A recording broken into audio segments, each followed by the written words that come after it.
We're live. Nelson, what's up, dude? Hey, Drew. Thanks for having me. Of course. We were just talking about monitoring the voices as they come through. And I think in a much more professional scenario here, well, professional in that this is kind of like a homegrown idea, and it still evolves. Yes. Like each day, I think one day down the road, I would love to have XLR microphones and stuff, but this is, I mean, it's still, this is one USB microphone and a webcam. And I was like, well, what happens if I get two webcams and two microphones? Can somebody else talk into it at the same time? And then that developed into what you see here. So it just keeps evolving. And I keep smashing myself with debt. Let me get this. So the only rule is you just, make sure you're talking right into that microphone. Okay, cool. And then...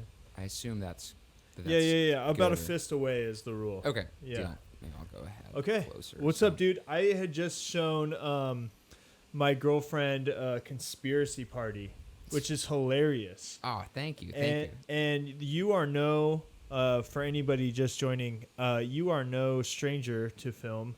You are... since I've known you, you've been... embedded. Let me turn down this fucking blizzard going on behind me real quick. Yeah, it's hitting you. Or you can just tilt it. Oh, yeah. Oh, it's right here. This shit's all. It's the future, baby.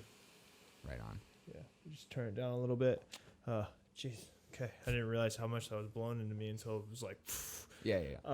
All good. Since I've known you, you were working on, the Ski Bum documentary. Yeah. You went to school. Oh.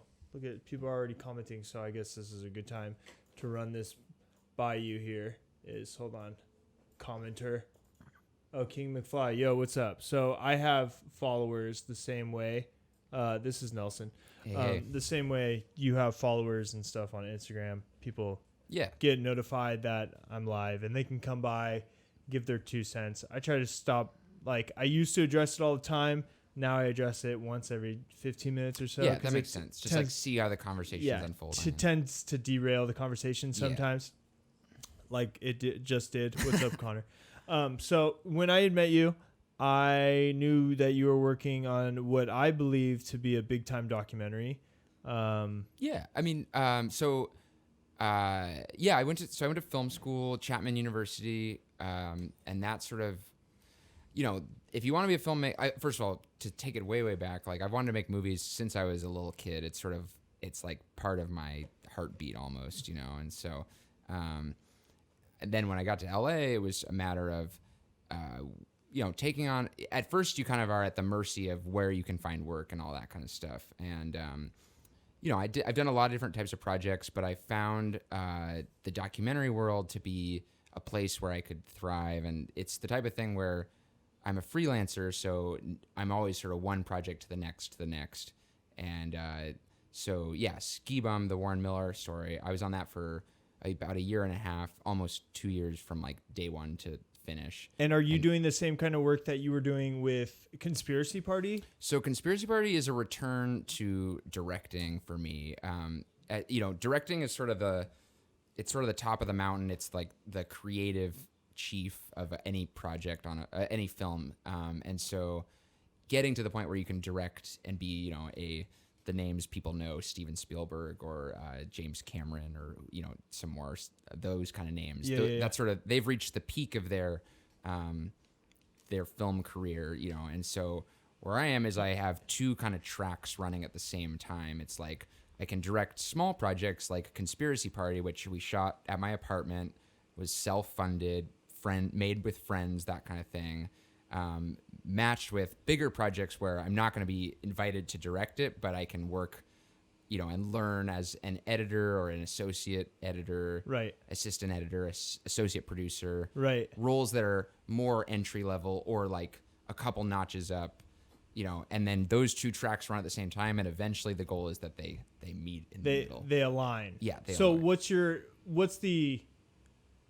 What's the golden trophy for you outside of like the Oscars and stuff? Is it to have directed and edited a full length feature? Yeah, I think my goal is to be a career director. And so, that means, and I think a lot of people like doing TV or music videos or those kind of things, but movies in sort of the more classic sense, movies you see in a theater or movies you watch at home, this sort of 90-minute to 2-hour format, like making those and telling stories that I want to tell.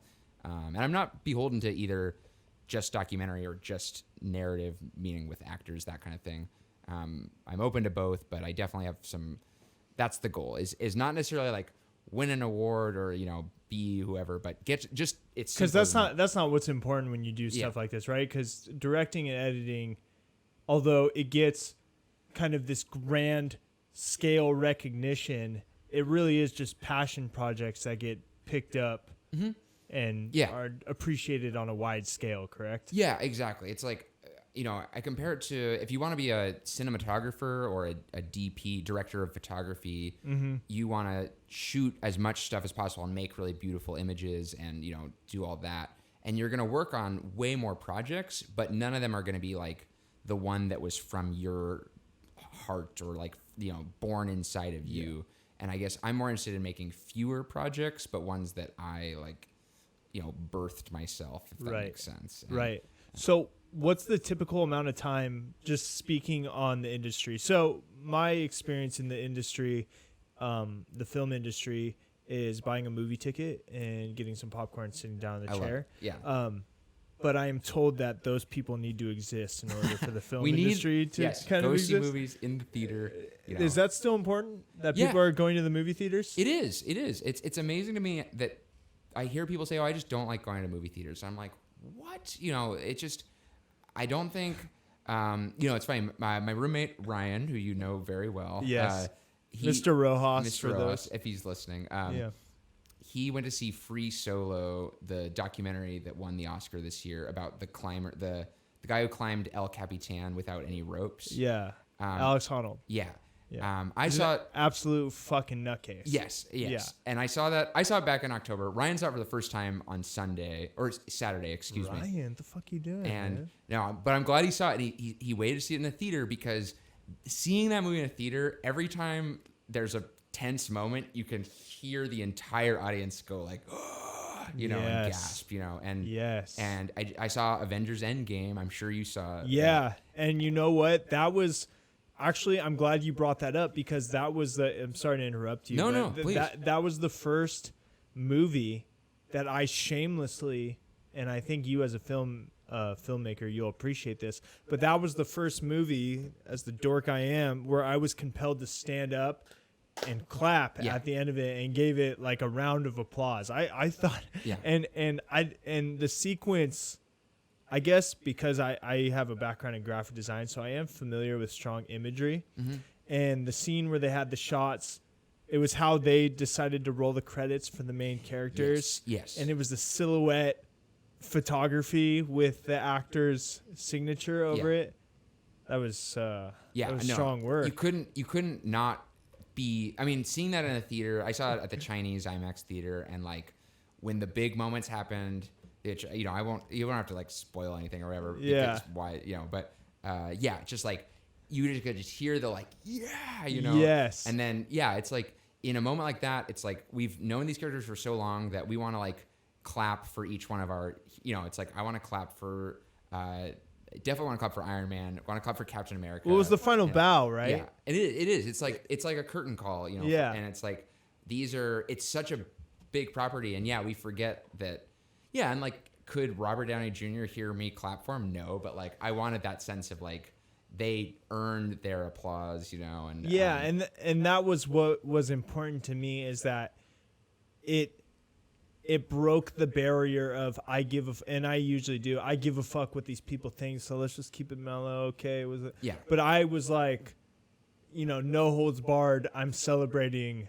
This movie right now. And you're with 100+ other people who feel the same way. What was the response at the end at the Chinese theater? I mean, it was just like pandemonium. For the last hour of the movie, it was like everything was getting laughs, like cheers and hoops and hollers, like callbacks to certain moments. It was just like, I mean, you could energy was through the roof. And it's like, I guess, yeah, when it's like, why do people go to the theater? Is every movie, I mean, those are sort of the ones with the biggest, whatever, like the most visceral reactions. But, you know, aren't horror movies way better when you're with a huge audience? You know? Yes. And aren't comedies way funnier when you're with people laughing? Yes. You know, and aren't even that sense of like, you know, drama being the third category or whatever. It's like, I've been in theaters where like you can hear a pin drop and it's equally as like, wow, like this is a moment where we as a world community, not just like me and my headphones in my quiet little room, like felt humanity as, you know, as a unit, you know. And so I seek those out. Not everyone says, you know, beloved of movie theaters. But wait, you seek out those opportunities to express your emotions that the film had given you like that? Yeah, I seek out opportunities to see movies in places where it's gonna be about. Actually, I've been using this quote a bunch lately, but I learned this quote last month that at the old Fox Theater in Hollywood that was in the 1920s and for however many years, I never went. It was before our time. It said at the front of the theater, it said, "The movie begins when you enter the theater." And so in that sense, it's not just about like, you know, the Avengers Endgame isn't the same if you watch it on your laptop. Don't say that. It was going to be one of the first movies that I purchased because I think that it's important. It's important for what it was. It was the end of no. I'm saying like it's a great movie. And did you see all of them? Yeah. Yeah. I hopped on and I watched it from Infinity War. Okay. And then I kind of like jumbled around as I was waiting and hyping up for it. Okay. And then I don't know, and maybe that more speaks to two things. One, my cinematic laziness, but two, all good. Maybe what a fine picture it was. That it had the ability to scrape up just some civilian passerby like myself. Yeah, totally. And that's why it's the biggest. It's like the snowball effect, you know. It's like you may have joined in later. And like, yeah, I think almost everyone missed one or two of the Marvel movies. I sort of, but this was like the clean sweep. Let's get them all. Right. And I'm not, and I don't take it the wrong way. I didn't mean to dismiss you buying it on your laptop because I think watching at home is still great. Like I think of, you know, I remember like the Lego movie. I had so much fun at the Lego movie. So good. So good. If you haven't seen the Lego movie out there, you are fucking up. That movie is. It's really really fun. It's better than it ever deserved to be. Yeah. And so I loved it in the theater, and then I bought it and I enjoyed it at home. You know, but it's a much more like quiet. It's a much quieter experience that is its own deal. Yes. And so, yeah, it's like I seek out a quote I think about all the time, especially and as a filmmaker, it's like the catharsis that you've been after. You watch your own, you know, when you're editing, as you know, from your own, you know, editing anything, you're seeing it or listening to it 100 times over by yourself. Yes. And you need that sense. For me, as a creative person, I need that release of seeing people react to what I've been working on. Most definitely. Well, I grew up in bands. I don't know if you know that about me. So before I did any of this, I had played in bands for about 10 years of my life. Gotcha. Okay. So played shows and wrote records and I was going to say, I'm glad you bring that up, that I think that what it comes down to more than just a person sharing the movie experience with people, I think it's just art is meant to be, or is better appreciated in a company of people. Yes. Yeah. You know, the same way I think that you use the same muscles the same way you're sitting there and watching the Avengers and you're like, this is so fucking awesome. Yeah. Fuck, where are my friends at? They need to see this. I think that's the same way when you know, you hear a really great record for the first time and you're calling friends and you're like, hey, listen to this shit, you know? It's just art is better appreciated. It's a shared experience. Well, yeah, and maybe to speak to that is maybe art affects us on such an exclusive level that only art can, that it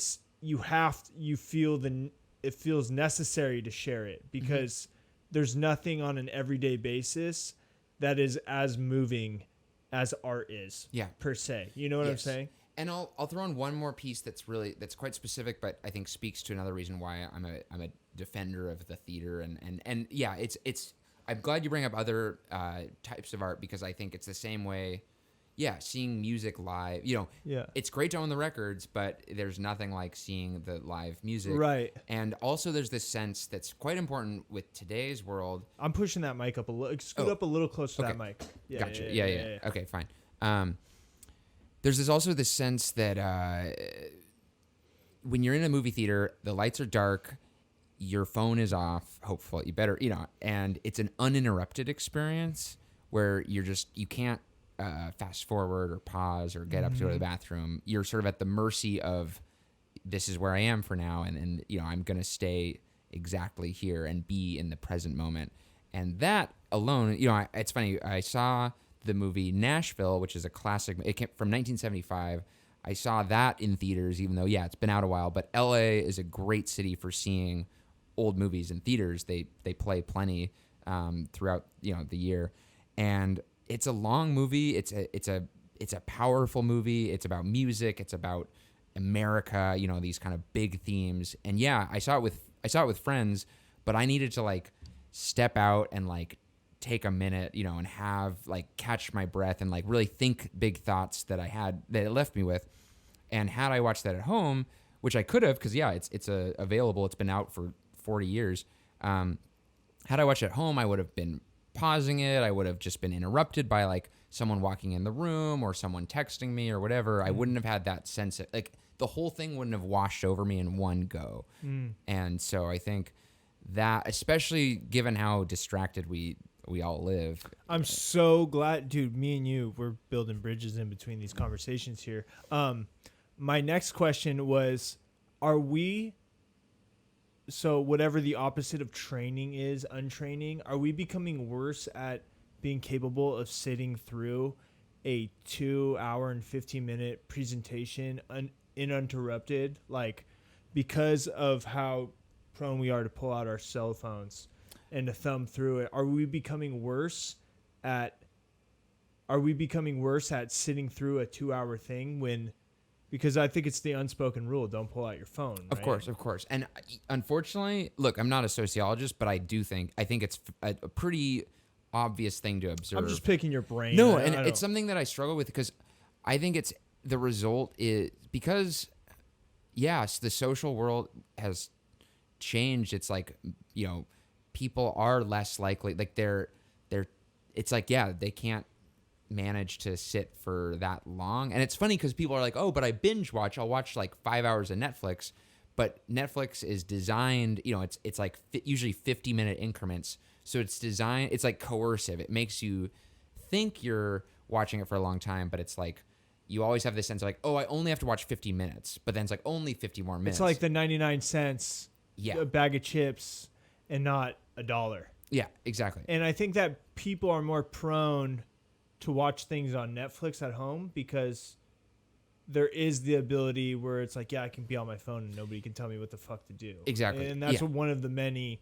And I'm not here to say Netflix is bad or anything like that. I'm not. In fact, not at all. But I just argue that it's not the cinematic experience. Yeah, I do think it's unfortunately where the situation is right now. It's people are losing interest in going to the theater, and it's we do need people like you who are my only experience with movies is I pay the money and I buy the popcorn, and that's important because it's these things that we cherish that we were talking about earlier about the collective experience and the audience feeling or whatever.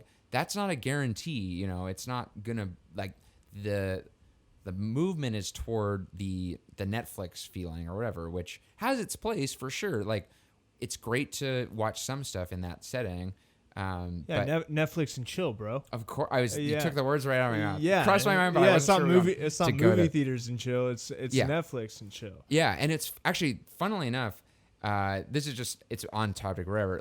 Back in the day when our parents and now our grandparents' generation, their Netflix and chill was the drive-in movie because you had your own car, you were away from your parents, and this was before you could stay over at your girl's house. Yeah.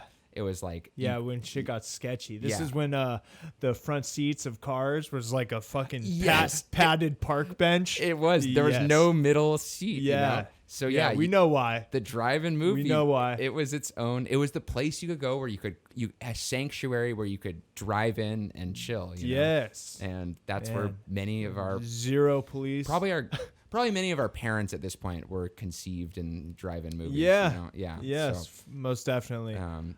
You know what's in, I want to make clear here that I am not a movie guy, but I'm not a movie theater dude, but I do want to comment that I was definitely not a movie theater guy before the Avengers. And then I saw that and I just want to comment that it's important for movies like those to exist. Yeah. In order to keep somebody who like me who thinks that the movie theater culture is dying interested in being like, wow, like there's still moments that are just that you can't find in your bedroom. You know what I'm saying? And as here's cinematic wise. And here's where I'll critique the movie theaters, because I think going to movies is too expensive. I do think it's fucking nuts. it's so expensive that you're not going to take a chance. You're only going to go see.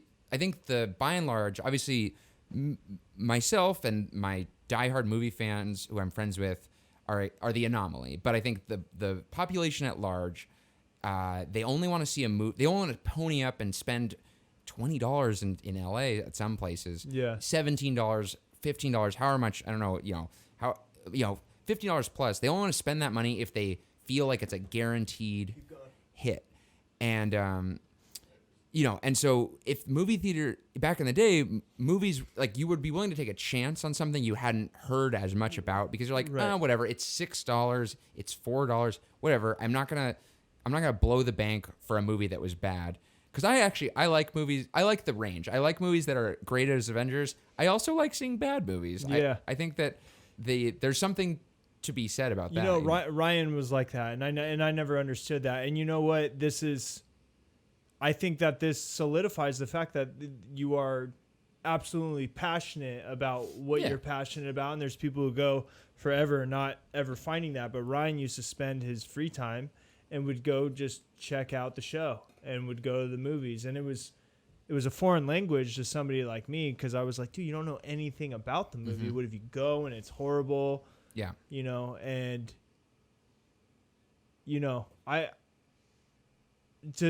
just to keep it clear, I love seeing a great movie, but the only way the price is worth it to me is if you get the sofa, which is kind of gross.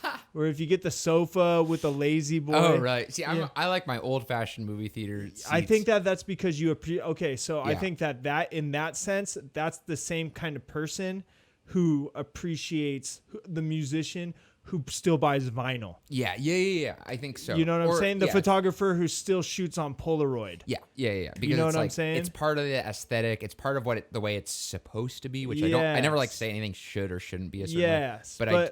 But I'd still like, movie theaters are a part of my, it's like, it's not, I don't know.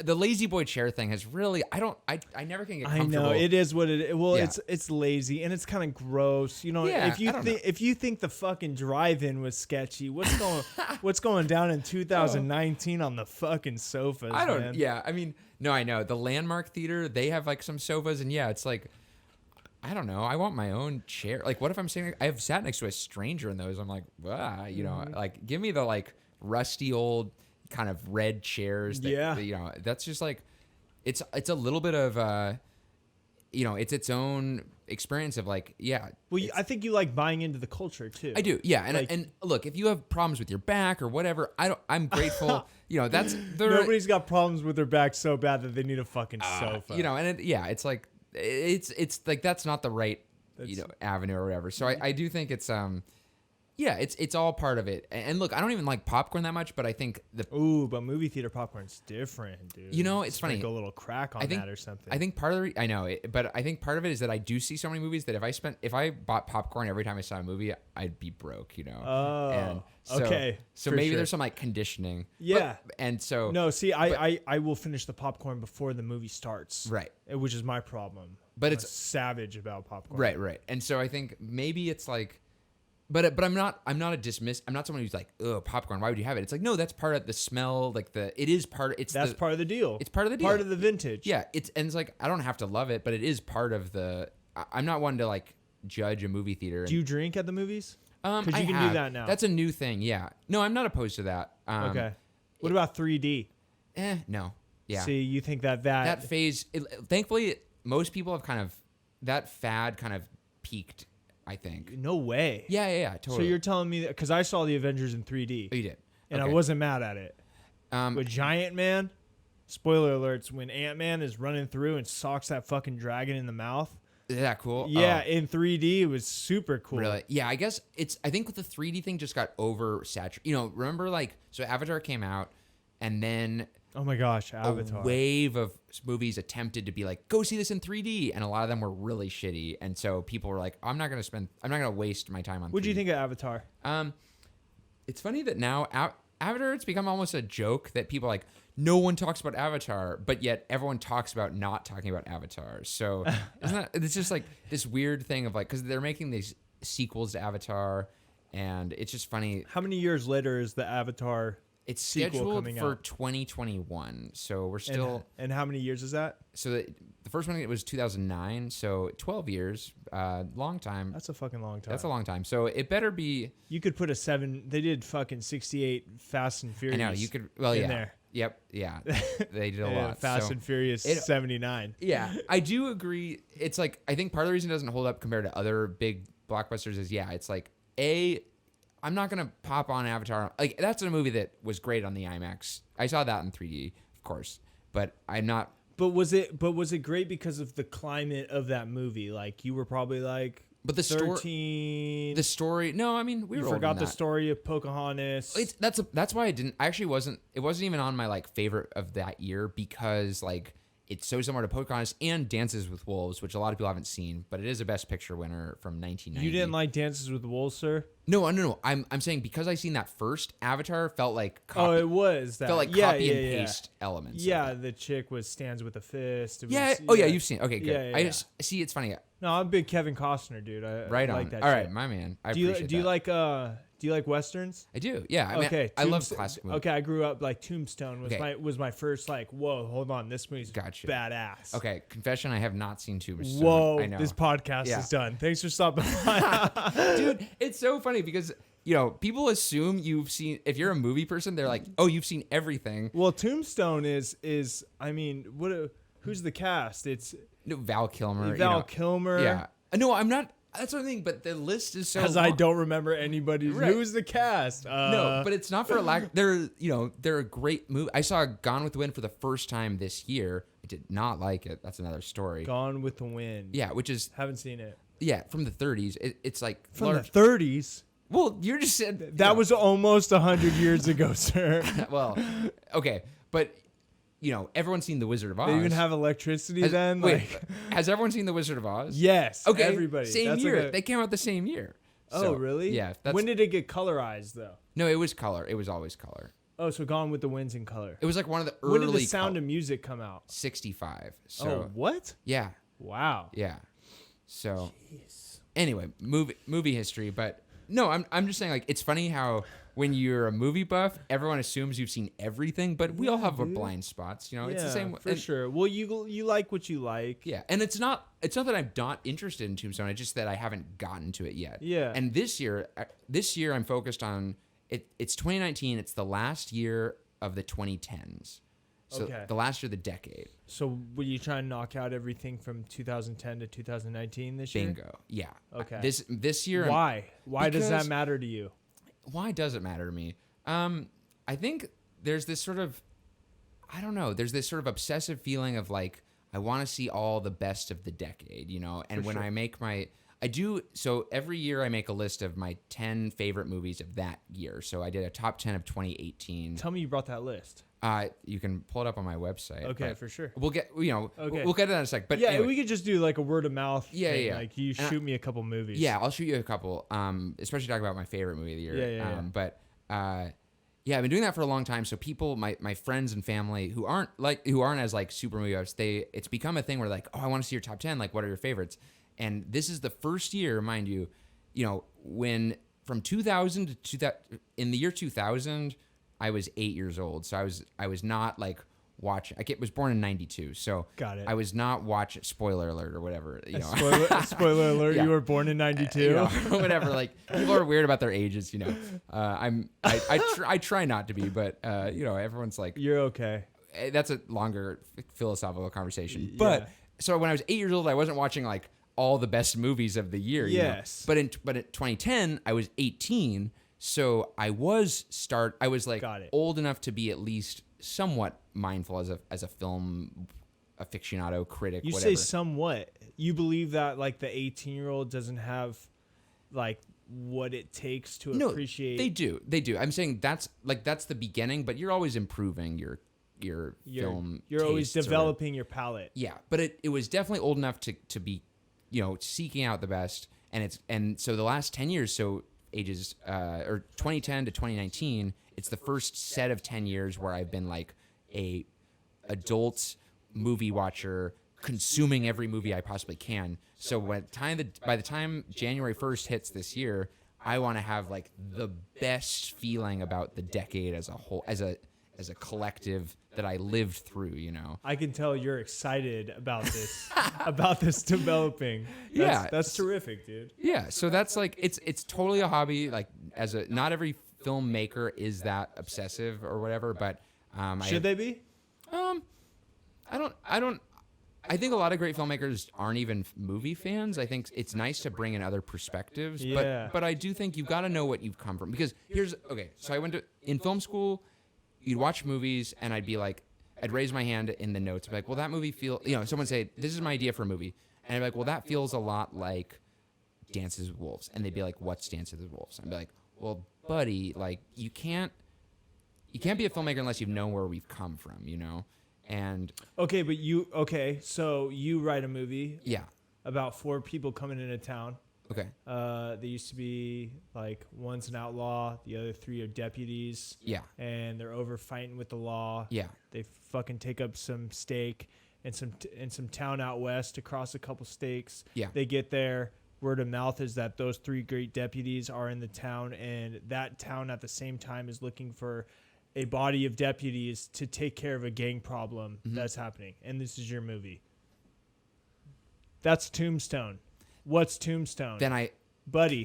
Then you know what I do? I go home and I watch that movie, and I decide if I still have something to say, and if I've made something too similar, forget. So you appreciate that there is like a 24-hour or like a buffer where it's like, oh, well, go check out the movie. It's not like on the spot, like, ooh, Yahtzee, bitch. It's like fail. You haven't seen it. You fail. You're done. Go home. Pack your bags. Okay. No. Sure. I'm saying like, because there's a plethora of movies out there. There's no way you can see everything. Correct. Right? Yeah, I guess it's like, it's frustrating when, you know, I don't have a good example all the time, but yeah, it's like, okay, here's one, like, yeah, with like documentaries, if you're making a movie about global warming and you haven't seen An Inconvenient Truth, you know, it's like, how do you know you aren't just rehashing the same material? It's like, for sure, at least do your homework. And for me, movie watching is like kind of homework's the wrong word, because that makes it sound like it's not fun. Okay. But it's like doing your research, you know. Okay. And what's the I'm not trying to challenge you. No, here. no, I'm please just trying to understand.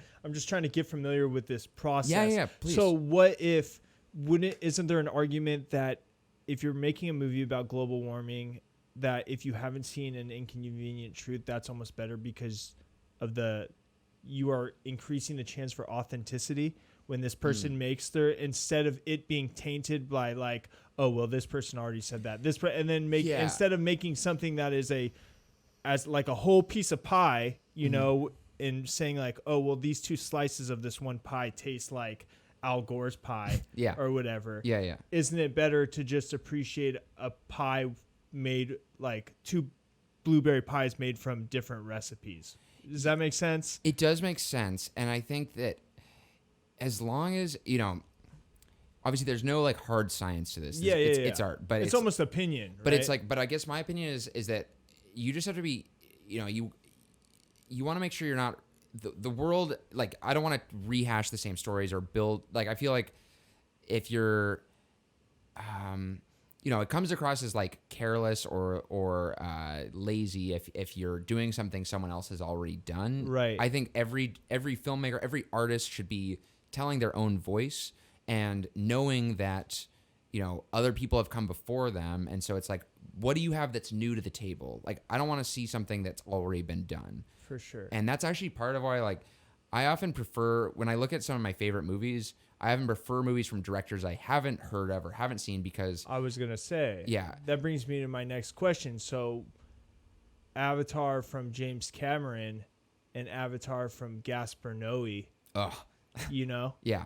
Two of the same scripts, two very different movies. Yeah. Right? I mean, that's not, it's not a common practice. I guess that's more, the better example would be Bradley Cooper's A Star is Born is different than the 1970s A Star is Born, Okay, so, I haven't seen. So maybe with the Shakespeare's and the great works of literature, we deserve and that's actually remakes.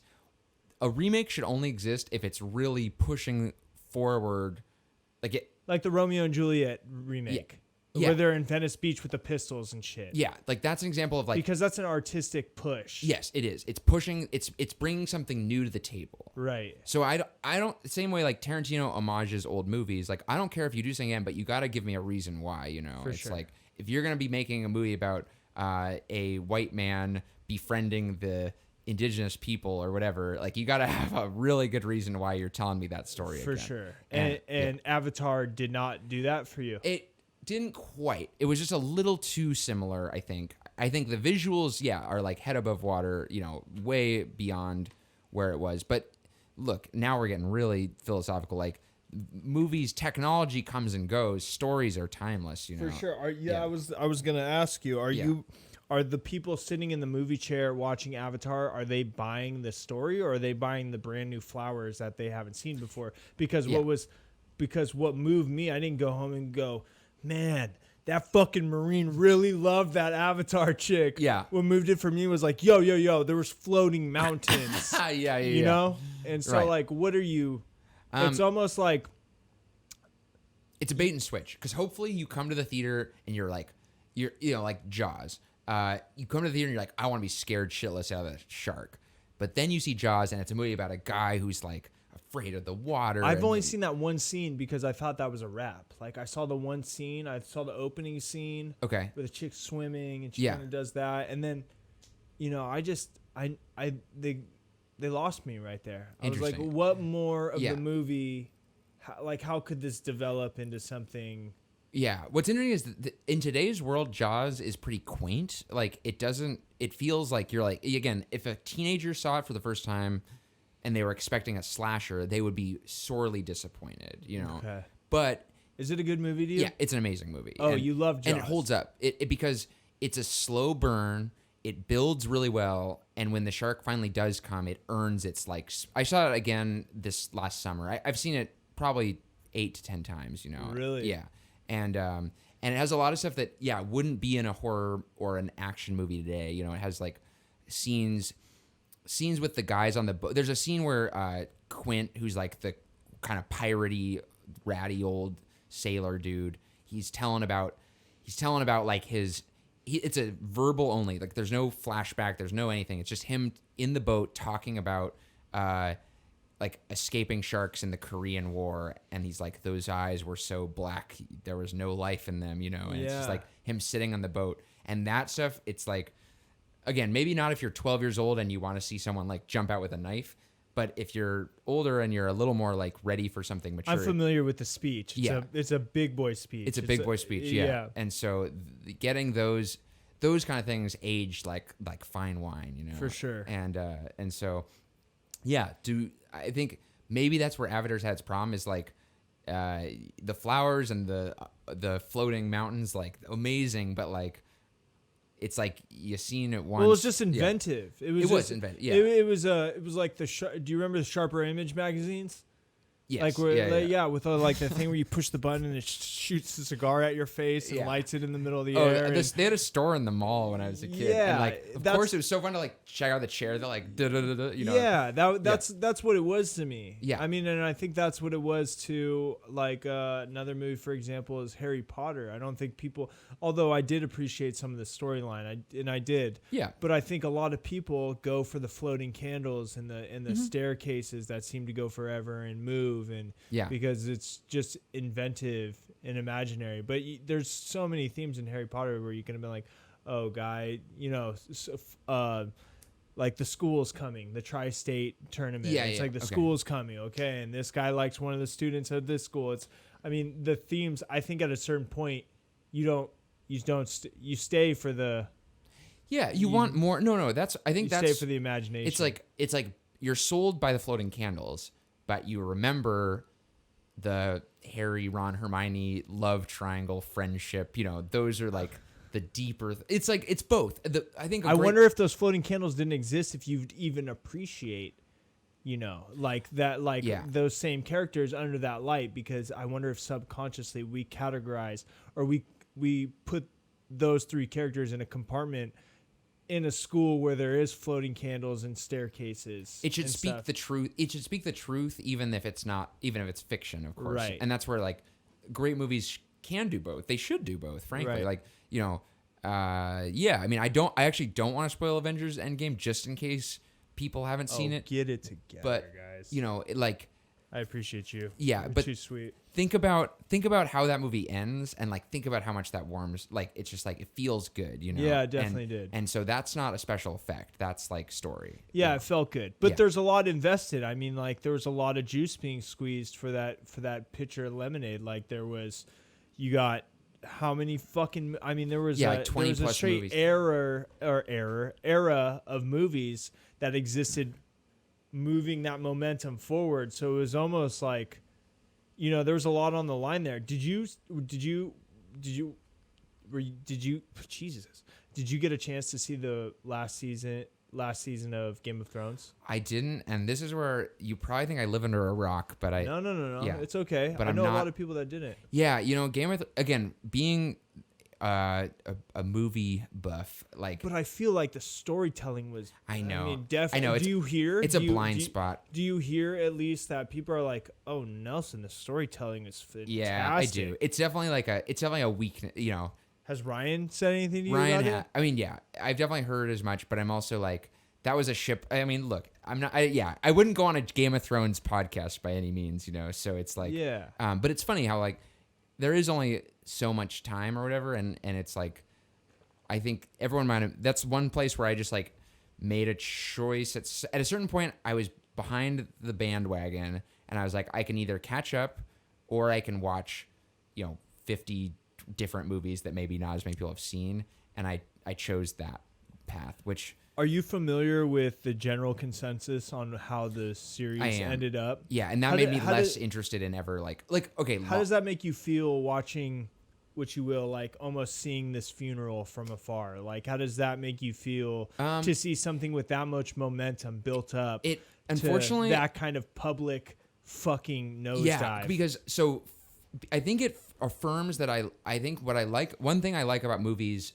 over TV, I will defend movies over TV, because movies are like a 2-hour like fixed entity, and you can't touch that. Whereas like a TV series is only as good as its last episode in a way. You know, it's like Jaws, like the sequels to Jaws, I've never even seen. Apparently they're trash. Like that's a universal thing. But it doesn't matter, because the 2 hours that is Jaws will never be touched by the sequels, you know? Whereas I feel like, and people are welcome to disagree, but I feel like Game of Thrones like may only, you know, and a lot of people actually have said like, no matter how bad Game of Thrones the final season is, seasons 1 through 7 are like gold to me, and I can respect that. But I feel like it doesn't motivate me, because I'm not gonna watch, you know, now 100+ hours of something only to be like blue balled at the end, you know what I mean? And so like, even you wouldn't be able to mark that down as some like artistic thing, that like, well, that blue balls is part of the artistic process. It sounds like it wasn't, though. It sounds like the it definitely was not. It was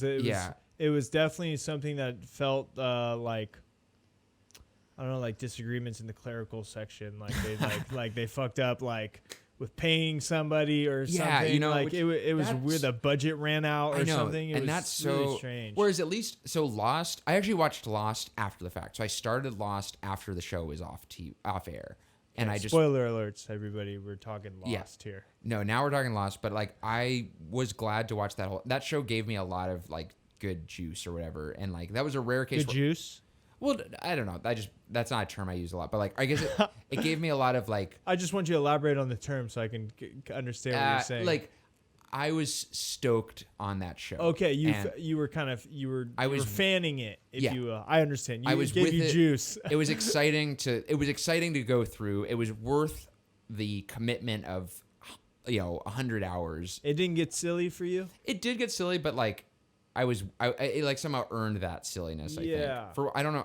That's a longer conversation, but I think, so it was worth it for me.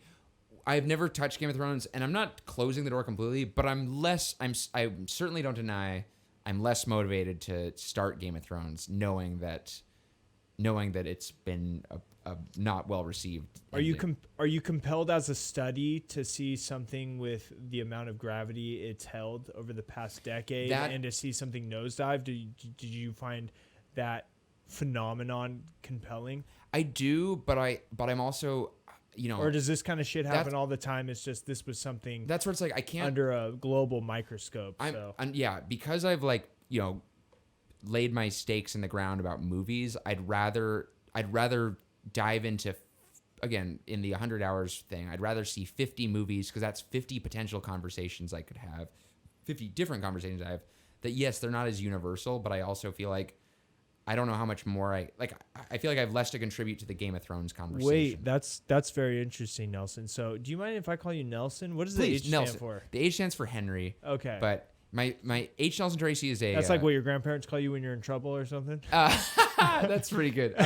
No, it's like ever since I was in like middle school. So I've always been Nelson. I've always gone by my middle name because my mom liked the sound of Henry Nelson Tracey better than Nelson Henry Tracey. If that makes sense. Yeah, no, so I'm Andrew John Olin, and I was called Andrew John forever. Yeah, really? I think it was just, they were trying to nudge me towards an AJ scenario. I just it didn't hit. Now I'm Drew, and I guess like partially because I just H.Nelson Tracey. That's been like my director name, my like sort of formal name for all. But no one, but H. Nelson, only people. So we'll stick with Nelson. Yeah, Nelson. Okay. Anyway, so back to your question. Okay, so I thought it was so interesting, and it's the first time I've heard this, that you said, I'm not going to watch the Game of Thrones series because that's 50 potential conversations I could be having. Mm-hmm. When you say conversations, you said it's so typical. So is your typical digestion of the movie process is go to the movie theater, don't buy fucking popcorn for whatever fucking reason, sit in the old rusty bucket chair, and then you call somebody up? Is there a group you go hang out with? Is it your roommates? Do you love film so much that you're just like, can't wait to talk about this with somebody? So I'm grateful in that, and I think like-minded people attract one another. For sure. But I've developed a group of very close film obsessive friends, and I don't use that in a negative way. I think we all live and breathe and watch a shit ton of movies. For sure. So I've got that conversation. But on a more larger level, let's say I'm like on the hustle, trying to make my way and meeting big execs or meeting whoever's the important who's who in Hollywood. And I'm at a bar talking to someone, and I say, just striking up conversation. I say, what's your favorite movie? And they say some obscure Russian movie from 1988. If I've seen that movie, it's game on, man. That's a conversation we've had. I've entered that door, and it's like we're about to form a connection because I've even seen that damn movie from way back when. For sure. And so you guys are swapping numbers, doing the whole thing? Yeah. And so the odds are it's like a roulette table, and every movie I see is another chip I can put on the table. Yeah, but what are the chances of you watching Game of Thrones? Okay, to add another variable into this conversation, all right.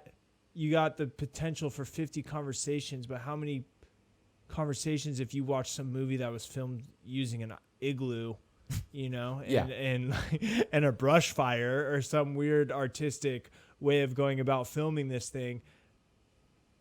You don't have any desire to be a part of the global buzz, Well, I do, but it's like, because it feels like that would be like, so if you're a runner, you know, it's like, hey man, I'm throwing races every Sunday and the start and finish line is in front of your house.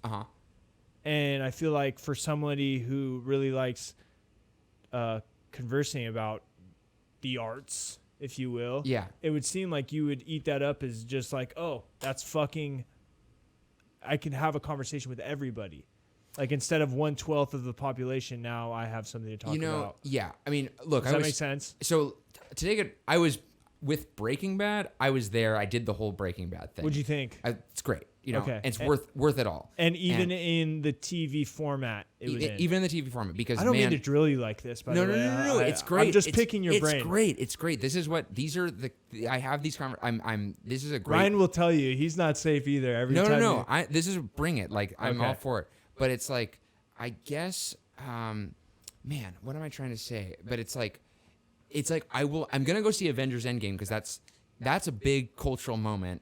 And it's you know, actually that's not the best example because it's a sequel. When a movie, okay, Fast and Furious 6 came out, and I had only seen the first one. I've never seen any of them. And I was like, why are they making 6 Fast and Furiouses? There must be a reason these are pretty good. So in about 10 days, I watched 2 through 5 of Fast and Furious so that I could see the 6th one. And it'd be like, why the hell are they making these movies? There must be a reason. And I caught up with that sort of bandwagon. Had they only made 3 Fast and Furiouses, I probably would have never seen number 2 and number 3. Okay. But I was like, again, partially because it's a movie or whatever, but I was like, let's see what's up here. And your radar as a fine-tuned filmmaker wasn't like, there's sucking money alert. Like nothing went off in your head. Like, oh, they were making 6 of them because they had to, like, the third one was such a fail that they had to somehow like crawl their way back out with 3 other movies and then Hobbs and Shaw. And now we're like, it's like that is the franchise that keeps reinventing itself over.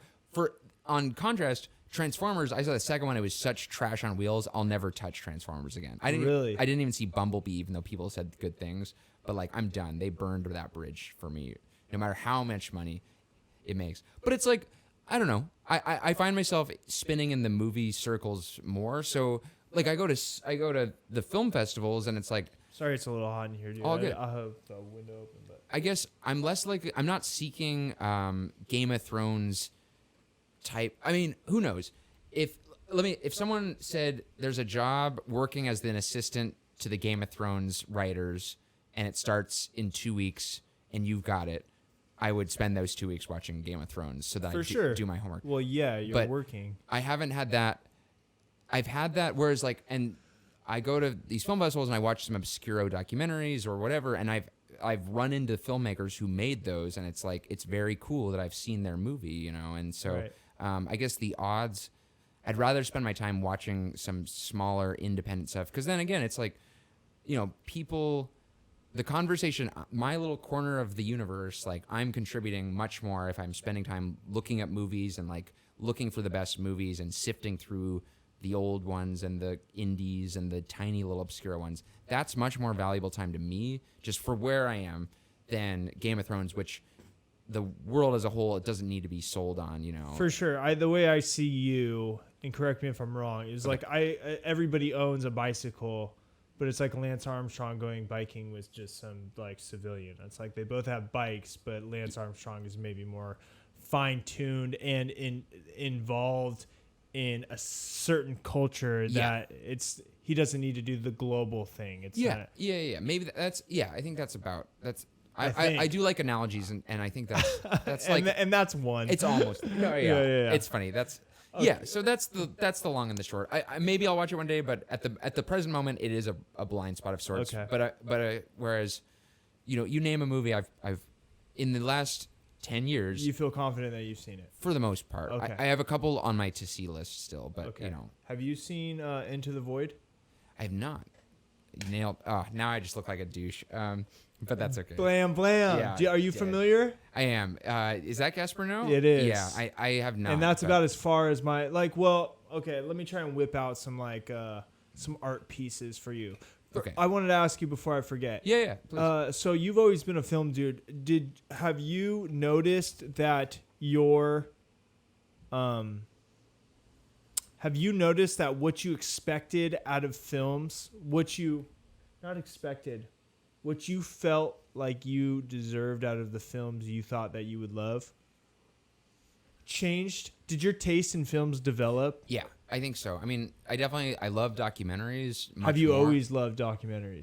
I've grown. I've seen a lot more than I used to. For sure. And so I think as a result, like when I look at like my top 10 lists or whatever, like there are more documentaries than there ever used to be. There's almost always one or two, whereas back in the day, there might be one, maybe, but not a guarantee, you know. And are you a fan of like the 30 for 30? a little bit. Do Do you have an appreciation for have you seen any of them? Yeah, my old boss. Did you see Catholics versus Convicts? The one about Notre Dame versus Miami. Yes, I believe. Is it a 30 for 30? It's a 30 for 30. Okay, yeah, probably. I binged them. Yeah. Okay. That one I used to work for the director of. Oh, that. okay. So I've seen that one. I've seen the O.J. Simpson, which is not. It's like I don't know if you call that a 30 for 30. Yeah. And then I've seen the SC versus Longhorns one. Yeah, there's some cool ones. I wanted to take notes that they tend to be.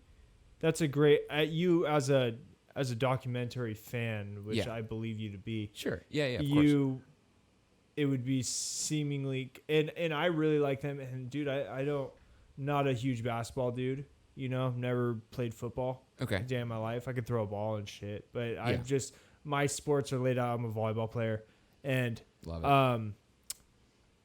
yeah. But these documentaries were executed well enough to make me love football. You Is know, that right? to make me love. You know, so I know exactly. That's how there's a movie He Got Game. Have you seen that movie? No. It's about it's from the 90s, about basketball. Yeah. Spike Lee. It's a movie. It's a movie, yeah. Yeah. And that I don't give a shit about basketball, frankly, but I give a shit about basketball in that movie because it sells you that this is so important, you know. For sure. And there's another movie. Good directors have the responsibility of doing that. I mean, like you. Yeah. I mean, you gave a shit even something so distant from my life. What was that other Spike Lee? Do the Right Thing. Yeah. Oh, it's one of the best. Bed-Stuy. Yeah. Is where it's shot. Yeah. It made you give a shit about Bed-Stuy, New York. Yeah. You know, and it made you care about what was happening in the streets. I love the energy of that movie too. It's one of the best of all time. Yeah. I stand by that. It's so for sure. energetic. Yeah. Oh, yeah. The It's color. fun. It's so fun, dude. It's comedy, it's drama, it's anger, it's love and hate. You know? It's epic, and that's what's best, right? Yeah. As a filmmaker, is introducing the whole spectrum of emotions. Yeah, and I'm always looking for, you know, it's like I'm always looking, and it's like maybe all these are just rocks I haven't unturned yet. You know, it's like I haven't seen everything. I don't ever proclaim I have. You know, but like Enter the Void, like that's one. It's another experience I will get to have. Are you familiar with what the movie's about? Yeah, I know the poster, and I've had friends who recommend it. Sorry about the temperature in here. No, we're good. I'm good. Okay. Yeah.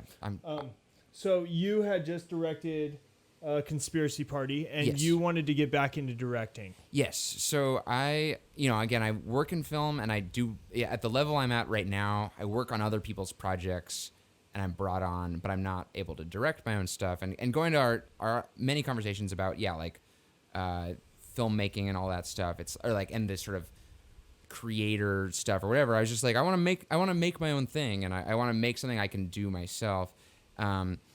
So my friends at Almost Cool, which is the YouTube channel that Conspiracy Party is available on. Yes.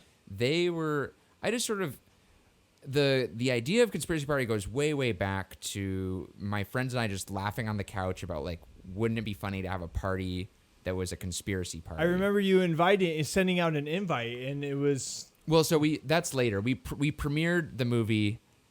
I had a party to premiere the movie, which goes back to, you know, wanting to share it with an audience, not just post it on the internet and forget about it. But anyway, so I had this kind of loony idea that was fun, and like I always got a kick out of it. And then I'm not sure what jump started it, but I was like, this is a very producible is the word project, meaning like I don't need crazy amount of money to do it. I don't need a crazy amount of time to do it. Like it's something we can make here with the resources that I have. And I brought on first my two friends, Cole Sadler and Jake Collins. Yeah, I know Cole. And I know Cole, yeah. And then Jake, who's also the lead, and he's the bigger guy, the lead in Conspiracy Party, who comes in and, compared to, Tom.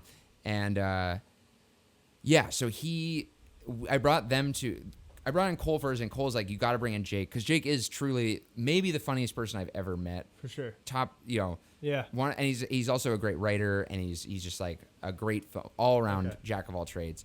And is everybody in that short film a film person? I think so. I mean, in some degree or another. Hannah, who played the lead girl in that, she's actually a film direct. She'd never acted before. Oh, okay. She had only been behind the camera. Okay.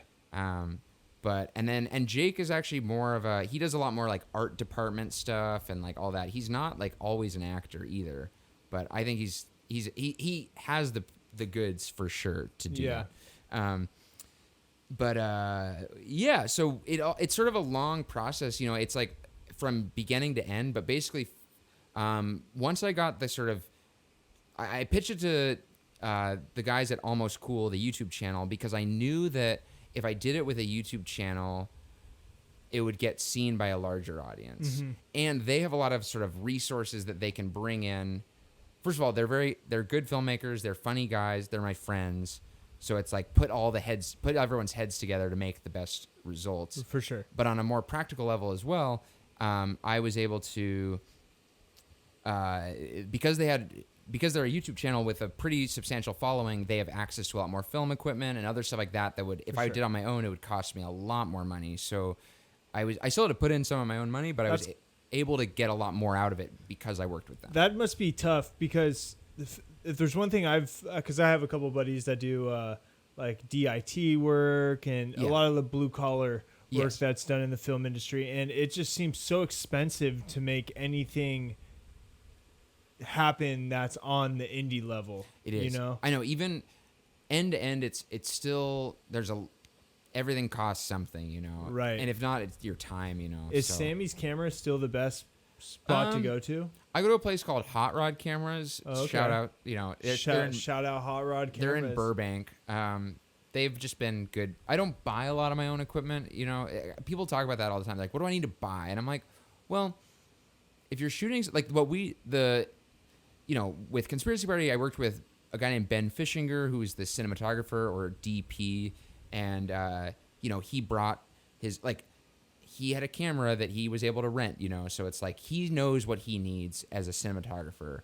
And then the makeup artist, there's some pretty heavy makeup in the movie, as you saw. Yeah. Like, he brought his own stuff, So let's talk about making that lizard come to life. Sure. I knew that it's recommended if you haven't seen it, pause this, watch it, come back. Oh, yes. We don't have to talk about it. There's plenty more to talk. All good. But yeah, it's like hopefully by now people have, whatever. I guess it's like the ending. I knew with a short film, it's like 8 minutes long, including credits. It's like it's all about like.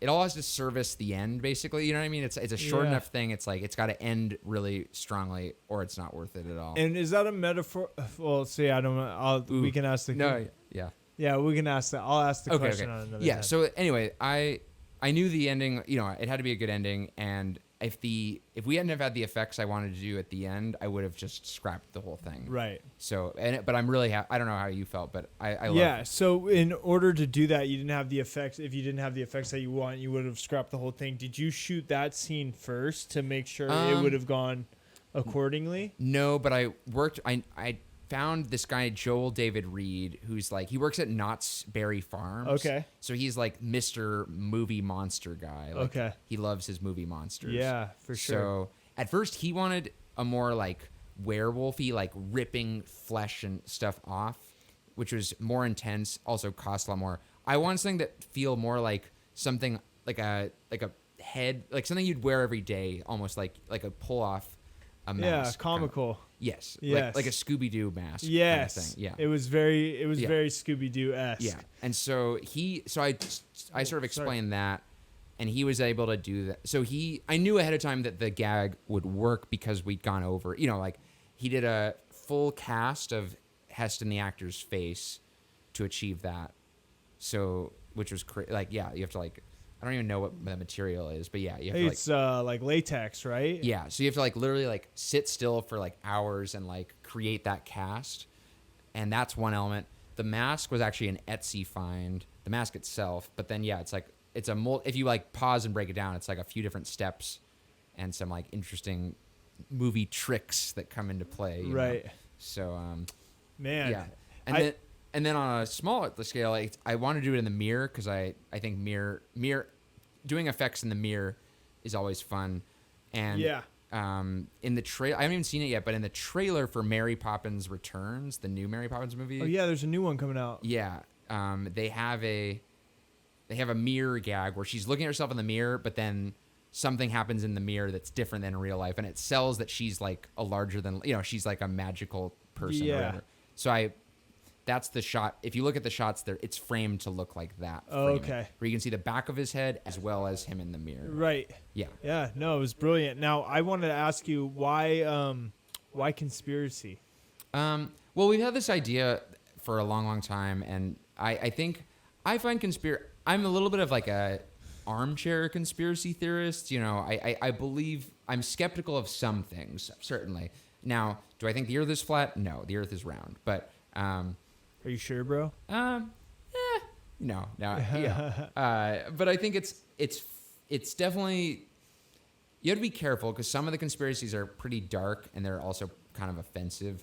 But there's some fun ones as well, and I find they're dark and offensive. They can be. Like, what would be disclaimer? People deny events that happened in history. Say like that didn't happen. That was like the Holocaust. Yes, didn't that's happen. that's actually the one that's the most dangerous, I think. Yeah, that's really offensive. Yes, I think that's the one I was very clear from the get-go. I didn't want to do any that offended people. Now, if you look at certain event, if you say certain things may not have happened the way that the media told us they happened, people get sense of error. I think denying world events is pretty stupid, frankly, but there's always the motives behind things are still questionable. So at times. Let's run down a quick little list. It's hey, I'm impartial. Okay. Yeah. So you could be like yes, no. It means the same to me. Okay. Let's see.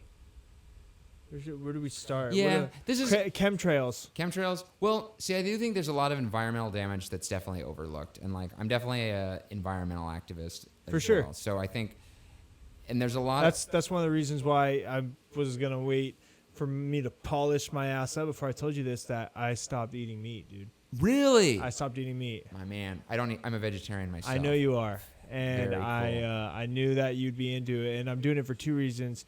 One, and I bring this up every podcast, but my boss in my 9-to-5 says it's important that I say what I believe so that I will get an audience who believes in what I believe.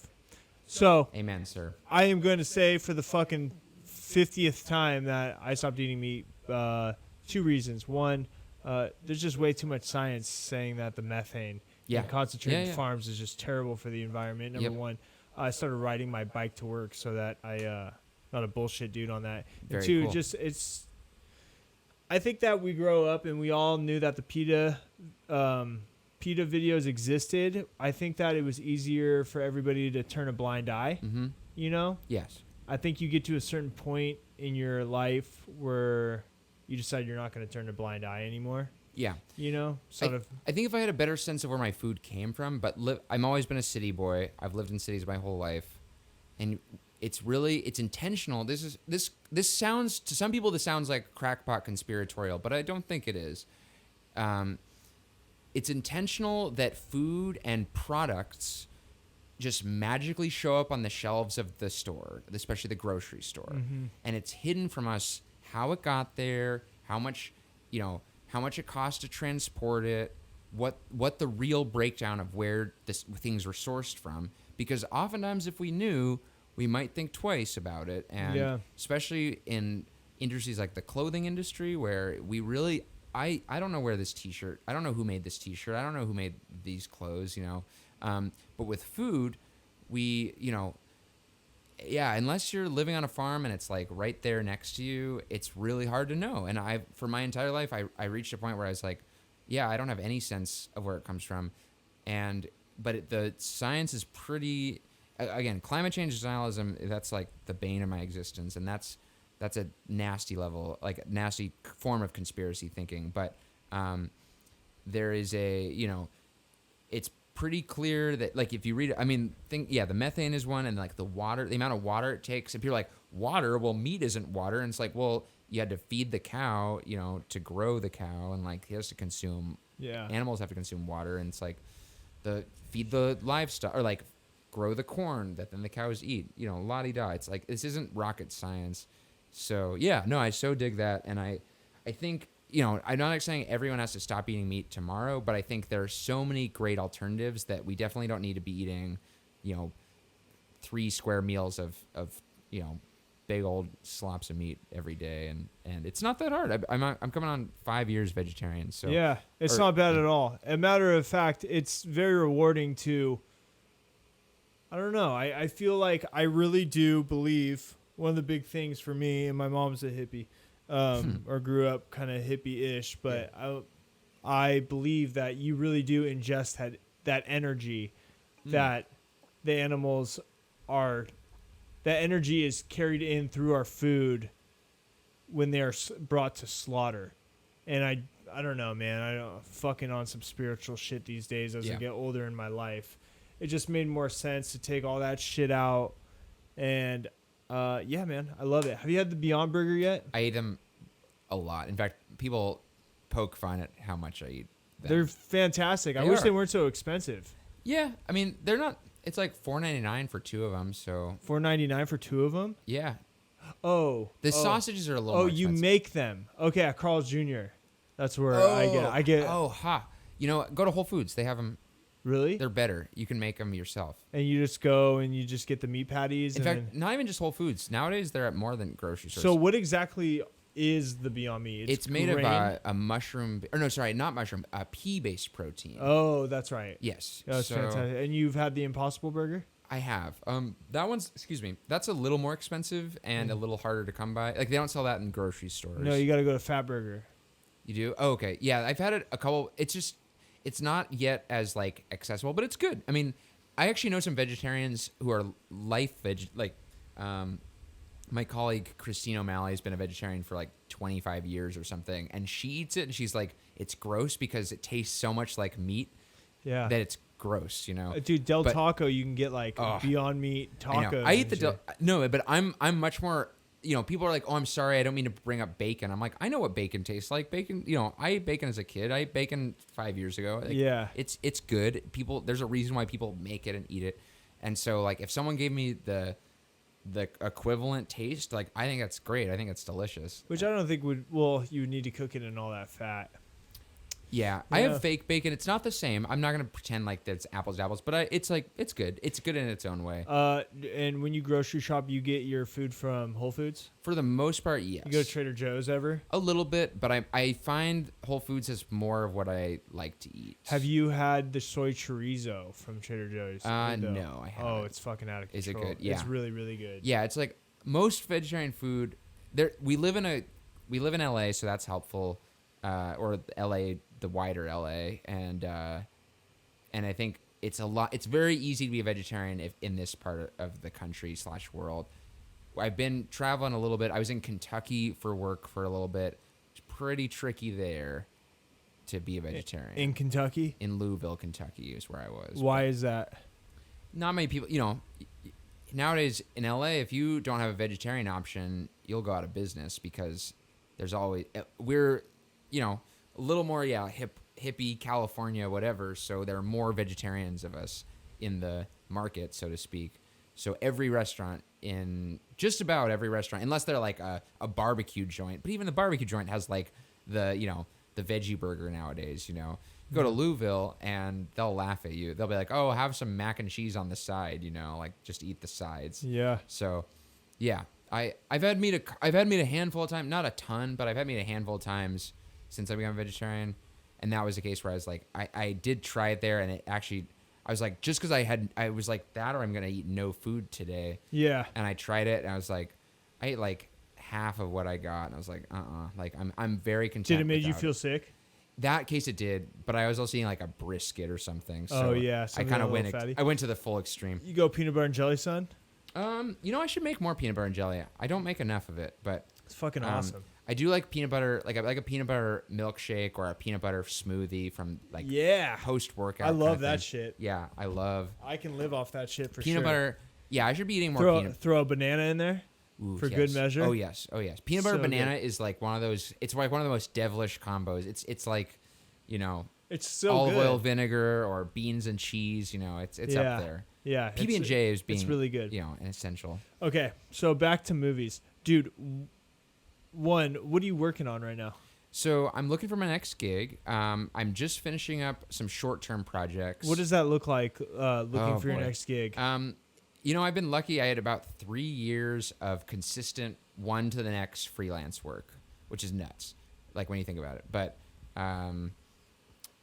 but it's a matter of just like reaching out to over those 3 years, I met a lot of great people, and I wasn't like a parasite needing anything from them. But now I'm reaching out to them and saying, "Hey, you remember me? We're friends, or I've worked with you, or whatever. I'm just letting you know I'm looking. I'm planting seeds all across the community I've built, and hoping." And what is it like? Hey, do you need a director? No, I'm looking for an assistant editing job. Oh, okay. Yeah, which is what I did on Ski Bum. Oh, okay. Yeah, so I'm looking for another project like that. I've had a couple interviews, and yeah, looking for something. And is that just because you want to pay the bills, or is that what your heart desires It's as building an artist? building my career as a filmmaker, which is Okay. the journey that I intend to be on for the rest of my life. So Yeah, for sure. so it's like inevitable. It's just like that's the natural path, and that's where right now. So Conspiracy Bear, I kind of got my fix of like I want to be a director. I got for the time being, I was like, I got to do my own creative project, and in May. I wasn't employed in May. I was just like focusing on my own stuff in May. For sure. And that's when I released Conspiracy Bear on May 12th. So I needed those like last few days to like really wrap it up. We filmed it in a few months before. Are you union? No. Is that more of like a blue collar side of the No, it's industry not. thing? In fact, I'm kind of below union. I mean, I'm just like I work in documentaries that are independently produced. For and sure. Not part of like the biz, or like they are part of the biz, but they're kind of an independent side of it. Do you have any interest in shooting with, I don't want to say gimmicky cameras. Oh, like an iPhone?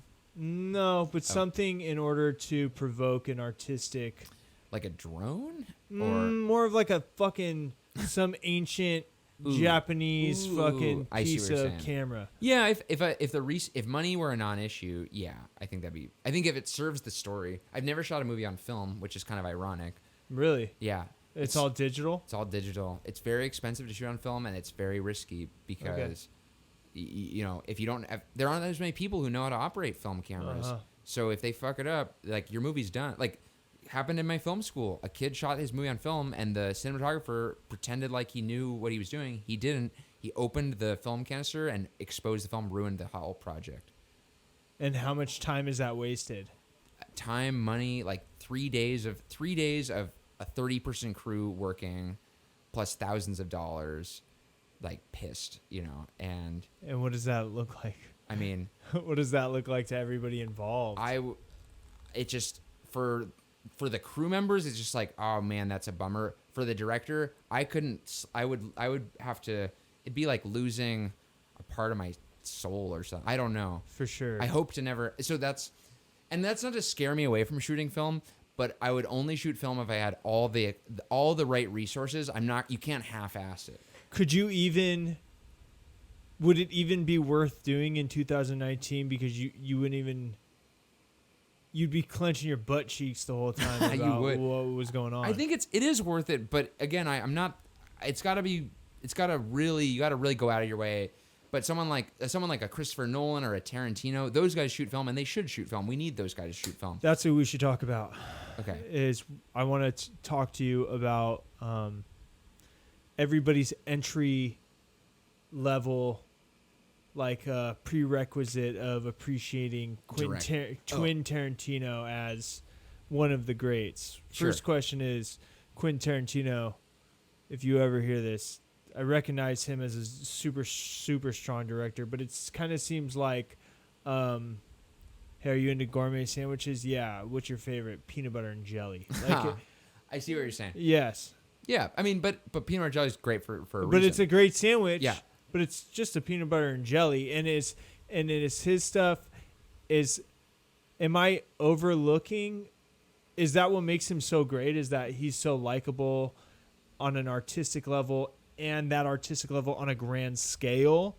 Yeah, I mean, is he just kind of, everyone saw Pulp Fiction. Pulp Fiction is undeniable. It's so fun. The energy's insane for sure. And I think my only critique of Tarantino is he can sometimes be a little bit like rehash or like indulgent. You know what I mean? Like a lot of his movies are quite long and similar stuff that he's done before. I also think violence, that's a kind of a longer question, but I didn't love Hateful Eight. That's a perfect example of like, I don't think that movie's as well, like people don't re-watch that one as much because it's quite long. It's a little bit indulgent. I kind of wanted a little more out of it. Yeah. But at the same time, I saw that it was like done in 70 millimeter film, which is like the biggest film format. So we saw it, Ryan. I went and saw it with Ryan. We saw it with Ryan. Very cool. And we went and checked it out in that format. And it was going back to our earliest conversation. It was like he brings in the experience of film. So I super respect him for that. Mm-hmm. And he's the biggest film buff. Like he built his sort of brand off of the fact that he's the film buff who's seen every single obscuro movie, whether it's like a Japanese samurai movie or a 1930s Western. Which is apparent, right? Yeah, and that's what he makes movies for people who love movies. So if you're new to movies, you're like, oh, this is the shit, and he is the shit. Like, it's like he makes stuff that's awesome. And so I think it's like, yeah, I'm certainly a fan, and I certainly will. I'll see Once Upon a Time in Hollywood on opening day probably. But I think, and with that, I think there are other filmmakers who probably don't get as much credit who are also excellent, And what was in the briefcase? Oh, there's some cool fan theories. I mean, I don't have the answer off the top of my. I mean, there's not an answer. There's not an answer. No, in my version of the briefcase, it's got to be some like conspiratorial like information that's like damning or worth enough money to put a lot of people away or something like that, and has some kind of gold shine to it for some reason. Okay. So, yeah. Could you give an example?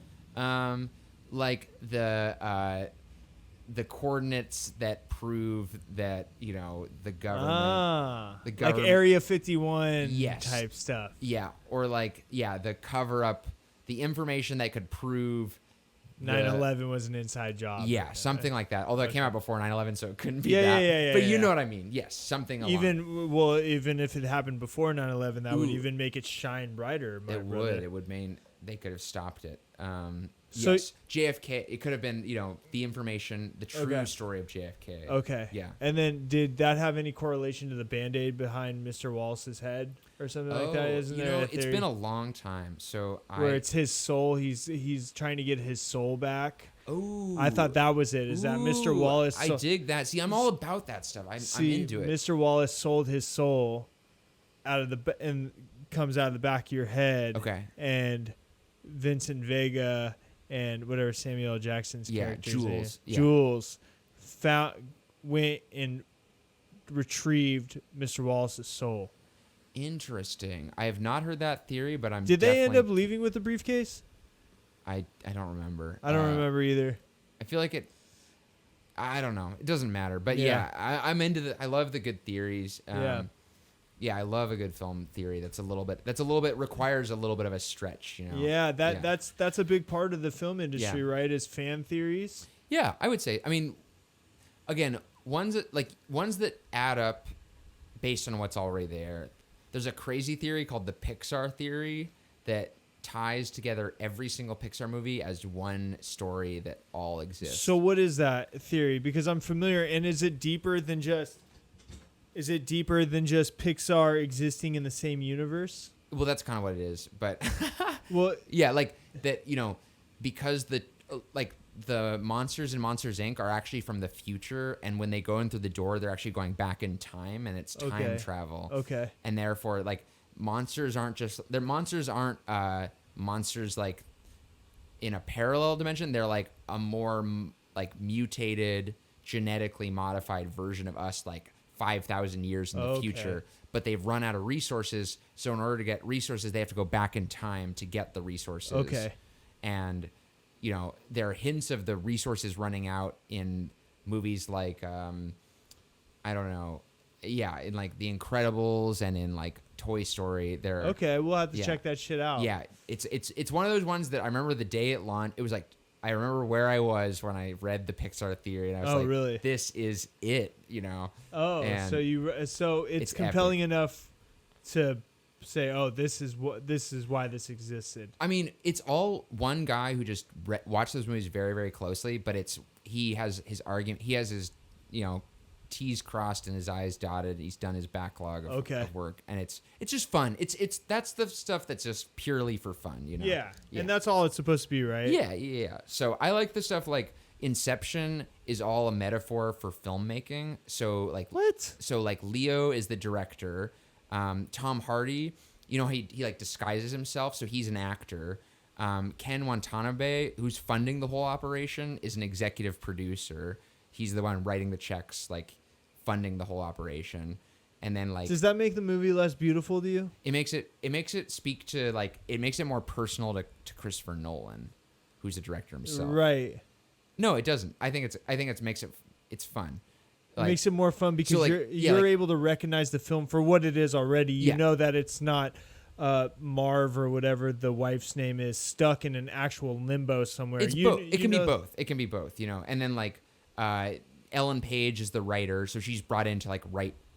She's the like she does the architecture and the design. It's like that's the screenwriter like coming in. Okay. And then, he gets to like a filmmaker gets to play in a fantasy land all the time, like a dreamland and all the time. Okay, like Leo. Yeah, exactly. But he never, like, he's away from his family while he's doing that. Right. So isn't that kind of like a film director has to like go on these expensive Batman film sets for like 200 days at a time, making a big movie away from his family where they're all like growing up or whatever. Okay. And then about James Cameron hanging out in the bottom of the ocean in order to better understand.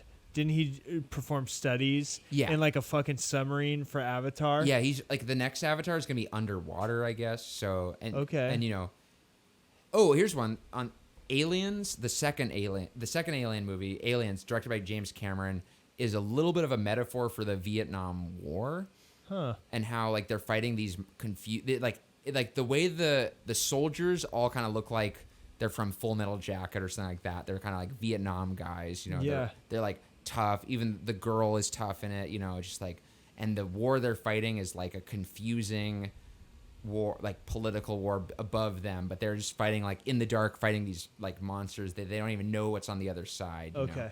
So again, those are the ones where it's like, it's more like armchair film critic, like just having fun, being like, well, what if that's what it was supposed to mean? And like sort of the socio-political theory behind it. Okay, I didn't want to ask him because I'm going to have both of you two on at one time, you and Ryan. Ooh, boy, but where do you and Ryan differ as far as... Oh, man.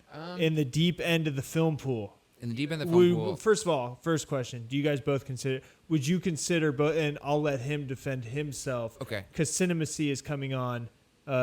July 1st. Oh, cool. As a team. That's very cool. And I'll remember this and I'll let him answer for himself. But first, do you consider Ryan, because I see Ryan, let me finish my question.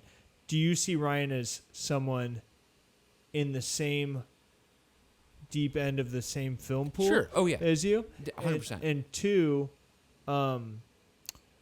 what exactly is Ryan's position in the film world? He's a critic? Yeah. I mean, Ryan has some killer ideas for movies that I kind of. I wish you would fucking make one. Thank you, Ryan. Yeah. You are fucking up. By the way, he's been brilliant about movies and passionate about movies since I've fucking known him. Yeah, and that's where, remember when you asked me, like, do you have friends or whoever you talk to? It's like, if you got a bong around the house in front, is he still your roommate? He is still my roommate. You need to break all weed paraphernalia and get this lazy boy up. Well, no, he's not lazy. I'm kidding. No, I'm totally kidding. I know it's that's one difference, but it's no. Like when you search for like-minded friends. And so I certainly search for people at the deep end of the pool, to use your analogy. And Ryan's definitely at the deep end of the pool. He has to be, right? I mean, anybody who he travels and travels and travels, and I look up to Ryan because he's an interviewer. That's right. And I would consider myself more of a conversationalist because there's some of the best interviews. I mean, yeah, I think it's a different dynamic in that, like, you're able to, like, well, I don't know. Their Cinemacy, I think, for them, it's like some people would call it a hobby because it's not their, like, full-time job. But it would be, right? But a hobby is makes it sound like it's, you know, a small-time operation. Like, they put a lot of their cards. I know they have. into it. So it's shout out Cinemacy. Yeah, it's more than just a casual hobby. But I think if they had the chance, and I just spoke to Ryan about this, yeah, I think they would be doing Cinemacy full time. Yeah, I mean, that's where, and I think it got in the cutoff part of our conversation, but like with the YouTube channel. I'm sorry about that. No, all good. There's going to be an exponential, there's going to be, I forget what they call it, a crossover fade around 57 minutes. I'm holding this Steam Deck, and my fat thumb actually hit the Steam, turned off the stream. No sweat. Yeah, I'm sorry. That's it, which makes it entirely my fault. No, not even dude. Technical difficulties. It's all good. This is low stakes. Yeah, so show must go wrong. Yes. Well, it's not low stakes to me because I really appreciate you being here. No. I just meant, like, it's not something like it didn't ruin our mojo. No. And thank God that these are recorded in real time, so that we have, like, everything. As soon as I hit live, it's being recorded. It's just in two segments, so I'll have to bounce out both segments and then render them out as one.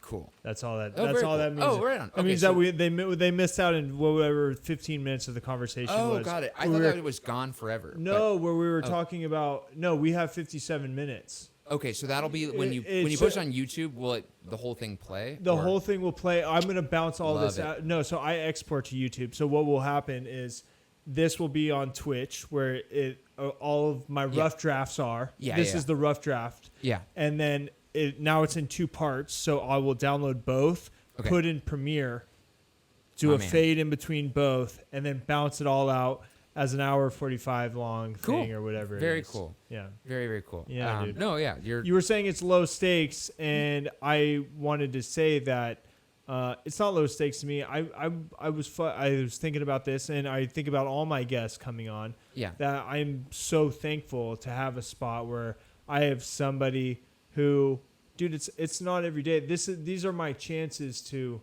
not only learn about something that's foreign to me, but for people, for my caveman friends who are only into hardcore music and beach activities or whatever, have them.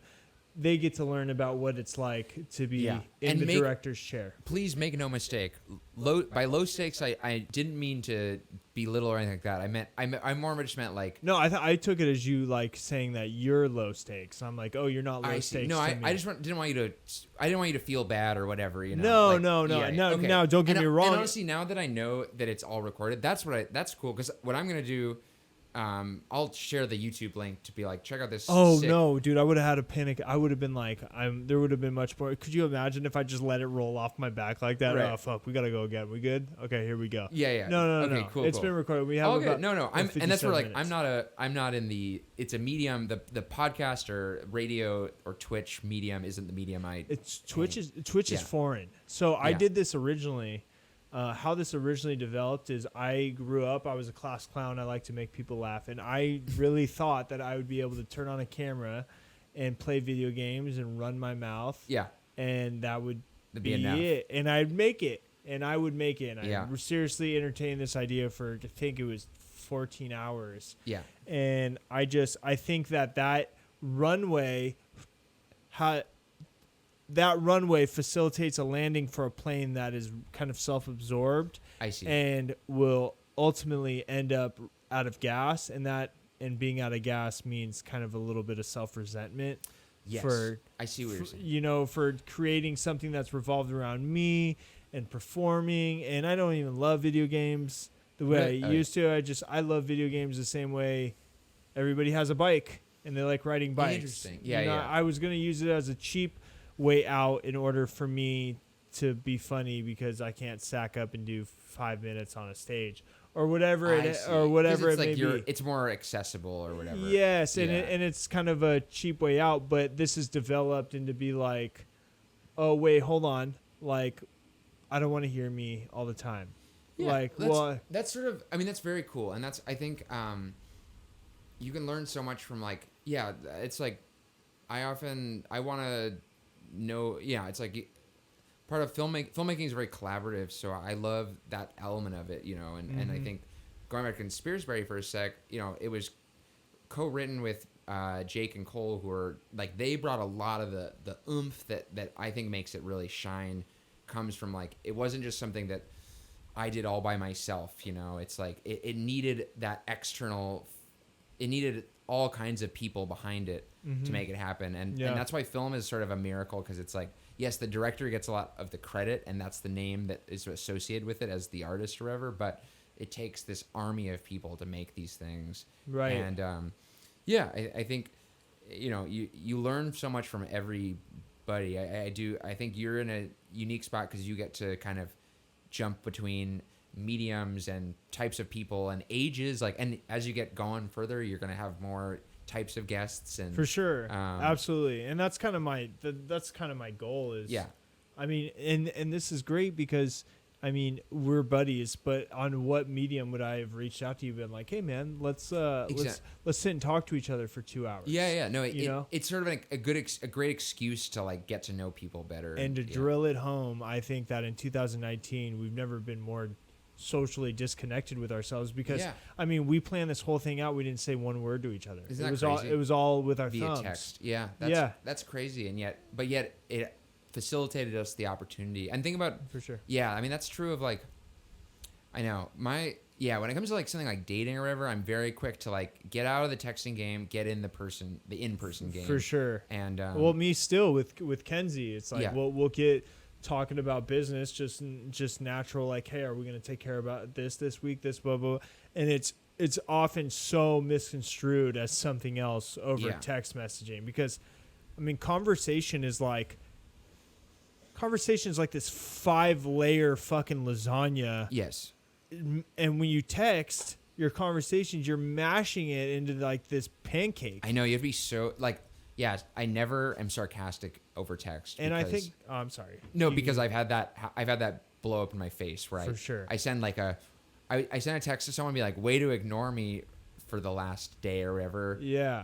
And they were like, I'm so sorry. And I was joking. Yeah. Because it had only been like a couple hours. Yeah. And if they were in front of you, they would have picked up on your body language and have been like, oh, this guy's. Yeah, I know. And then I'm like, shit. It's just like an unnecessary. Yeah. Anyway, I think that's why to dip back into the speculation here is, I think that was why emojis were so successful. Is I think that emojis seemed as the Scotch tape kind of taping these emotions, because it's like, hey, fuck you, man. Smiley. Just smiley emoji. Yes. And then like, oh man, there's this sort of jealousy, like a friendly envy going on here, but fuck you, man. Without it. Is like, whoa. Shots fired. Fist fights going down. So I think that's why emojis were so effective. So I created this podcast in that we can, and a big part of it was I spent 10 years of my life stoned, man, and I feel like I really missed out on honing in my communication skills, something that I know I've always had. I've never had a problem with being like, hey, you, me, let's fucking talk for a second. But I missed out on honing in and crafting the confidence to stand there and look somebody in the eyes and fucking, I kind of was always, for the past 10 years, I would get about 15, 20 minutes in a conversation with somebody, mark it off in my head as like, okay, you did a good job. Let's get the fuck out of here. This has been a stressful situation. I see. And this has put me in a situation where it's like, no, man, you got to be in there for the long run. And the first month, it was like, you kind of find it hard to talk about, but it's just, I mean, once you not learn, but once you kind of surrender yourself to fall in love with whatever your guest is in love with themselves, and just kind of go along for the ride for 2 hours, it's way easier than you think. To anybody starting a podcast out there, if you're looking to bring guests on, my one big tip of advice is fucking be a filmmaker for 2 hours. You know what I'm saying? When you come in here, act like it's your first. Oh man, that's so cool because I always say, I can watch a movie, like especially with documentary. I saw one of my favorite documentaries is about paleontology, like dinosaur bones, and like I give a shit about that movie because that person on screen is so passionate about it, and I can relate to anybody if they're passionate about what they do. Exactly. And that's how when I make friends, it's something I look for in my friends. Like, are they passionate about said thing? I don't care if it's cooking. I don't care if it's needlepoint. It's like. Or music, podcast, whatever. Passion is like that's the stuff I build protein off of. Or for whatever, sure, so, absolutely. I always had a big. I have a taste for conversation. I'm the guy that like where you listen to obscure movies. I'll fucking listen to like conversations of like an interrogation with a man who just. Like, I don't know, did some heinous shit to his family. Like, I need to hear how that conversation goes. I need to hear, court hearings. If I know this man, Trey Gowdy, I don't give a shit even about his Republican, Democrat. I don't give a shit about that. I give a shit about his mannerisms, his ability to drive his words like a piercing bullet. Yeah. I am a fan of conversation. I can listen to it. And... I play off the joke that I'm the hack of all trades. I spent so much of my. That's a good Twitter handle. I spent it was gonna be so my first idea before all of this was I was going to create a YouTube channel where I would do something like this, but instead of this, I would go, and you would allow me, but it would be exhausting and it was expensive. But I would go with you to direct, and make like an episode where like I'm trying to direct something, and by the end of it, let's say you're a musician, I will had written a fucking song at the end of it. That could still do it. It's cool, but let's just do a podcast where I'm super honest about. Another big piece of me is I'm a fucking homebody, man, and I love being a host. I fucking apologize about the temperature in here 4 times. Like I love bringing people in. I love watching them be comfortable under my roof. Like I like hosting. I like everything you see. I didn't know I was a lost little puppy 6 months ago, man. I was a kid with a graphic design degree who wanted to start a charity, who loved being a host, wanted to make people laugh, but wanted to learn about things. And I stuck everything into a fucking magic bullet and poured it into a cup. And this is literally that idea. So that actually brings me to a very good turning point, which is a surprise I have for you. Since you're hosting me in El Segundo, I brought a little something to show you. So, what is this? So this is one of my favorite El Segundo residents is a guy named who's Jasper, our friend. Yeah. So his grandpa Bruce Birnbaum lives in El Segundo. No shit. Had a crazy massive T-shirt collection. No shit. And one of his T-shirts on the front. I'll hold it up so people can see. On the front it says, "Oh my God!" Here, right there. El Segundo, America's Best. No. And on the back, and I'll read them, is the top 10 reasons to live in El Segundo. To like El Segundo. Yes. Not even to live here, to like it. Yes. We're cool, and that's not just the temperature. Oh my goodness. Yes. You never need to. Let me read one more. Yeah, no, read them all. You never need to leave more than 5 minutes before any event, which is true. Most filmed high school in America. Is that true? I guess so. Here, you can hand me that. Okay. You don't have to hold it up like that. I wanted to, Yeah. So here I can Hold it up like this. So this is what it looks like. It's our top 10 reasons to like El Segundo. More policemen than stop signs. That's so true. Is it really? That one's a little cringeworthy, to be honest. But yeah. You know. We have a main street called Main Street. That is for sure true. Dude, you're laughing, dude. I'm sorry. Population 120,000 during the day and 16,000 at night. All the streets are hilly. See the Guinness Book of World Records, which I heard is true. I don't know for sure. Plane to bed in 15 minutes. We train professional baseball players, Lakers and Kings. Sick. Yeah, that's awesome. A lot of people don't know that, is that this is the home base for the Lakers and Kings. And we're the real Mayberry. That's so funny. Shout out Gundo Brewing Company with the Mayberry IPA, which is, I think, nationwide now. Is that right? Yeah. Yeah. Which is crazy. Yeah. Andy Griffith reference. For sure. Dude, so that's fucking bananas that you brought that shit. I had to. If I'm coming to El Segundo. I'm so glad that you did. Yes. Dude, Nelson, we just got away with not only 2 hours, but 15-minute deducted 2 hours, dude. We did it. We did it. Right We on. did it. I appreciate you coming so much, man. You're the fucking man, and you're brilliant. Thank you. And that's kind words. Yeah, of course, man, but I mean it. And I love your work. For everybody who wants to check out Nelson's stuff, go to what I was told is most important medium, which is HNelsonTracey.com. Yeah. Or check out his. Why don't you throw yourself out there? Sure. Yeah. I mean, the best way, you know, I'm sort of longer conversation, but, you know, always good to like skip past some social media, even though social media is a necessary tool. But the most easy way is my website. You can subscribe to my email list at the bottom. Fantastic. And then my YouTube channel, since we're talking about that a little bit, is Hint of Film. I'm always looking to share cool ways. We didn't say that, but because I think it got cut out, but make sure that you go and check out his 8-minute review for The Revenant. Yes. Yeah. Which was his first review. Yeah. And yep. And then Twitter and Instagram, those have been on there as well. But I look forward to cross pollinating our. Yeah, let's do it. I really want to. If anything, I would like to set it up so that we pick like a 15-minute short.